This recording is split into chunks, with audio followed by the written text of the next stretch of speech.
What does measurable success look like for this person and this spot? And then you go through and do like role competencies and cultural competencies. You put, what are the KPIs we've measured to be successful? That's such a critical element when you're going to market and you're trying to find thousands of EDs that could fit any particular community. Sure. How do we figure out the right fit for this ED in this community? And I think it's going through that job scorecard process. Sure. Welcome to Season 7 of Bridge the Gap, a podcast dedicated to informing, educating, and influencing the future of housing and services for seniors. Powered by sponsors AccuShield, Align, NIC Map Vision, Procare HR, Sage, Hamilton Captel, ServiceMaster, The Bridge Group Construction, and Solinity, and produced by Solinity Marketing.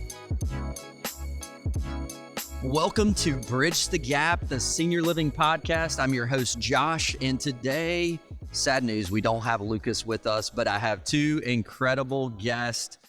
Many of you will very much recognize Brett Landrum with Procare HR, and also a special guest today, Krebsbach. Did I get that correct? You got it right. Yes. You got it right. First time with RM Management. And we're going to talk about an extremely important topic. If you're in the senior living industry listening to this, you know the magic happens at the community with the executive directors, the administrators, those general managers, whatever you call that title in your organization. That's what we're talking about today. We've got two pros that have had a lot of experience, not only recruiting for this position, but very much important to how you interview, how you onboard, and how that person really becomes the champion of your community. So guys, I couldn't be more excited. Thanks for taking your time away from a very, very packed NIC Dallas event. We're excited to be back here again.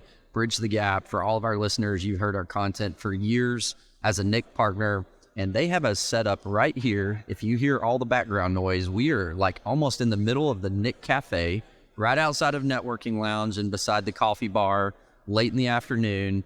Thank you guys for joining us. Brett, how you been? Good. Yeah. Right? It's a good conference. Absolutely. So talk us through this topic just a little bit and what this means for you guys and how on a daily basis you're helping these communities, these operators with this most valuable position.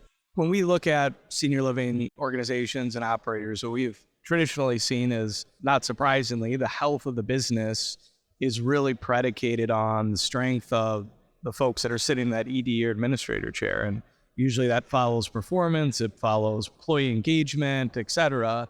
And, it's such a critical role, particularly because I think a lot of senior living operators, how they think about this role is it's kind of like the mini CEO. Their job is to operate the business. They own the P&L, they own the employee relationships, they're making hiring and firing decisions, typically with quite a bit of discretion. And so having really strong senior living leaders, but also just, I think, in general, business people is really important to, the continuity and health of these organizations. Yeah, absolutely. Such a critical role that never stops. I've often said it's like hospitality meets healthcare, but these executive directors, to your point, they have so much discretion, so much responsibility, so much weight, so much burden. So finding the right one, but you guys have kind of formalized some of this, right? And I think in a very difficult time for many operators to operate, having some support systems, some systems processes in place,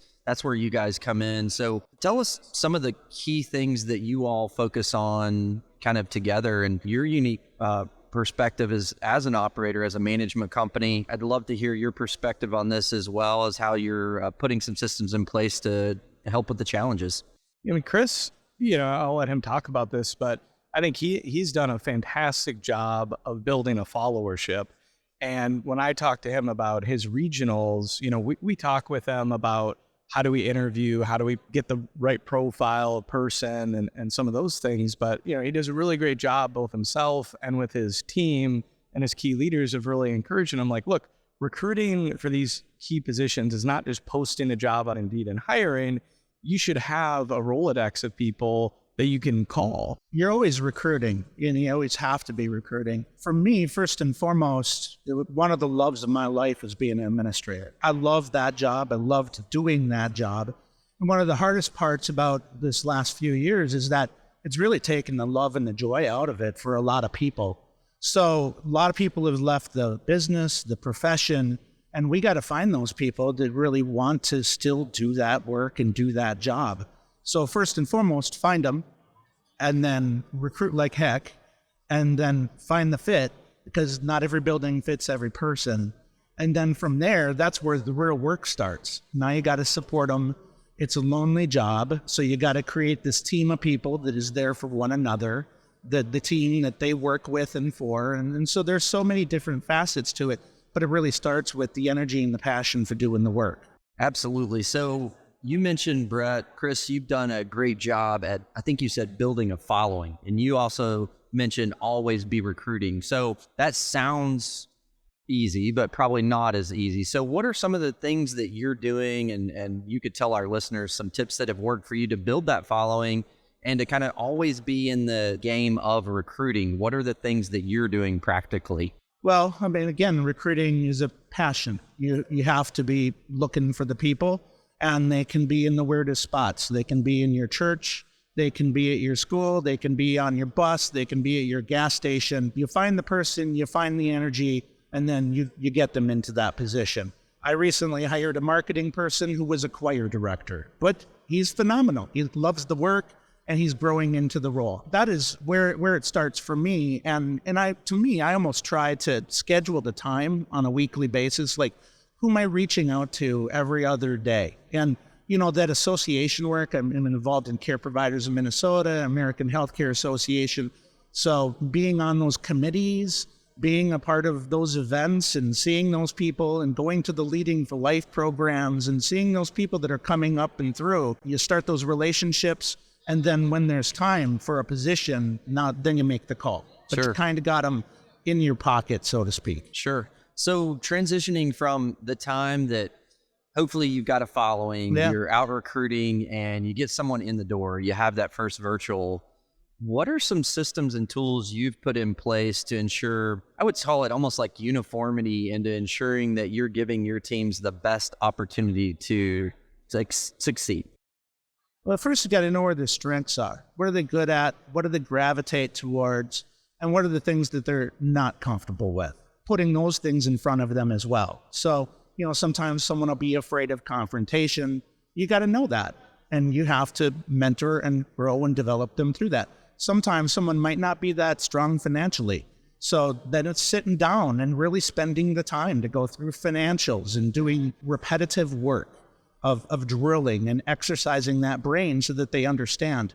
I think for me, it starts with a framework of here's what the job is, here are all of the components, and how do I schedule my time and the team's time so that we get all of that information to them, exposed to them, so that they can start to become proficient. When I started as an administrator, and a lot of administrators, you get keys thrown at you, you get airlifted into a position, and you go to battle. And that's not what we want. I mean, it's one way to learn, but it's not the best way. And only the strong survive that. But we don't have enough people to have that luxury to find the 1 out of 10 that will do it that way. So it's having a structure, having that job description, knowing what the tasks are, and then training to it, and then understanding the skills that person has, shaping that around that. Sure. Well, and it sounds like you guys actually working together here, and I'd love to kind of hear more of how that works for our listeners to describe. Two partners here that are tackling the same issue together, and I'm assuming better together than what you would be apart. You made a comment earlier that we've probably lost a lot of great team members over the last few years for all the reasons that we don't have to get back into, that have just been caused a lot of burnout. How do we attract those back potentially? And then how do we attract new talent? How are you guys doing that together? Not necessarily on the attraction, but on the process side of things that as an organization, Procare, we just started digging into, and Chris is one of the first clients we've really, I would say, started working on this process with, is there's a concept for hiring called top grading. Okay. And it is like super rigorous. It is, best in class hiring practices. There's a couple of different books on it. The idea behind it, and Chris, hit on this, is you start with developing a scorecard. And the idea behind the scorecard is it's not just a job description, it's the job description plus. So as an example, you start with like, what's the vision statement for the role? Like that's first thing you write, a couple sentences, and it might be, hey, like for an ED, it's to drive the building to a community to a high level of resident satisfaction, quality of care, employee engagement, and financial results in this fashion. And then the other kind of elements of the scorecard is you're actually writing down 3 to 5 things that you want this specific person to achieve in a measurable fashion over the next 3 years. So like to Chris's point, that not every person's the right fit for that building community job, it might be like, hey, we're in a really distressed property. So this person's job is they need to improve occupancy by 30% year over year. And that's like written in the thing, like this is exactly what we need. Or, hey, we've got really terrible turnover at this site. It's driving a lot of agency. So a metric might be, hey, year over year, I'm expecting this particular, ED to drive turnover down by 10% a year. And so you really get crystal clear on what does measurable success look like for this person and this spot, and then you go through and do like role competencies and cultural competencies. You put, what are the KPIs you've measured to be successful? That's such a critical element when you're going to market and you're trying to find thousands of EDs that could fit any particular community. Sure. How do we figure out the right fit for this ED in this community? And I think it's going through that job scorecard process. Sure. This top grading process also has, I'll say, an upfront interview, understanding what the person's goals are. To Chris's point, what are we good at? What do I like to do professionally? What are the things I don't like to do professionally? And, as an example, if employee engagement isn't something that they're great at or like to do, well, hey, if we're dropping them into a building that's really been struggling with, employee retention, we might have the wrong fit. It's a really kind of rigorous interview where you've got a panel interview. It's typically 3 to 4 hours, and you actually ask the same series of 10 questions from college education all the way through their last job. And the reason is you're picking up themes. You want to understand, hey, why'd you go there? Why'd you leave? What would your boss, what would your former boss say when we talk to them? Because we're going to call them. What would they say your strengths are, your weaknesses? And you start seeing the themes over the course of their career. And I think that process just helps really get you comfortable with the candidate and are they the right fit for today and this spot. Wow, that is such a wealth of information. And you're exactly right. It's not a one-size-all approach to where, hey, if you're a licensed administrator in this state, you're going to work great at every building. You might check the compliance boxes, but does that mean that's the most successful thing that you're going to be fit for between all the product variants, whether it's a new property, a distressed property, whether it's a stabilized property? There's so many different variables. And I'm sitting here thinking as what you're saying makes so much sense. And I'm putting my operator hat on them. And some of the small to regional operators are thinking that makes total sense, but gosh, that sounds like, I don't know if I've got enough team in my back office to support that process, or how do I even create that? Where do I start? Brett, is that where your team comes in to kind of help come alongside the operator in that situation? We started doing this with our business about a year ago, and we tested it out, really kind of worked the kinks out on how do we systematize this, make it more programmatic. And I remember calling Chris, and that's exactly what he said. He's like, that sounds really cool, but like, I got, limited time, buddy. And I don't, how am I how doing a lot of work? How do we do all that? How am I going to execute to that? We made a deal. I was like, look, just read the book. It's called Who is the name of the book. And he read it and he called me and I told him, I was like, I actually listened to it. I didn't read the book. I listened to it. It counts. Yeah. And he called me back and he's like, okay, I get it. This is like, I'm understanding where we've all been missing the mark on hiring for so long. And then now he's going through the process of building those job scorecards. And I think the role that I play for him is bringing the idea and then being the sounding board when he gets those job scorecards done to say, do these metrics seem right? Does the vision seem right? Like, what am I missing? Because it's a really hard process. It's one of those things that I avoid because it takes like 2, 3, 4 hours of like really disciplined thought time. But then you do it and you're like, okay, is this the right thing? And having the partner who can talk you through it, I think has been hopefully valuable. Yeah, well, it makes a lot of sense. I know our listeners are going to probably want to go out if they haven't and read this book that you're talking about, drink the Kool-Aid. And then when you buy into that, which I'm sure everybody's ears are already perking up, then if your organization is struggling with, well, how do we create this process? How do we implement this process? We need an HR partner.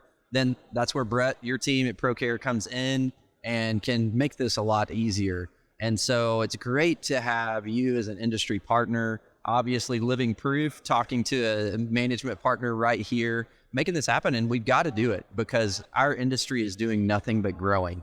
More and more communities, more diversity in the types of communities, which means the vanilla one size fits all is becoming less and less appropriate, less and less needed. And so we've got to get more sophisticated, got to put in the time and the work. And, what a great opportunity for us to grow together as an industry. Well, I appreciate you guys coming on today, taking time out of your busy NIC schedules. Our listeners will be looking forward to hearing from our great partner at Procare and all that you guys are doing. Appreciate what you're doing for the industry and helping make us better, Brett. Yeah, thank you. Yeah, thanks for having us. Thanks for coming on, Chris. Yeah. And if you want to tune into all of the show notes, for our listeners that don't know, you can find us on all forms of social. You can check out our website at btgvoice.com.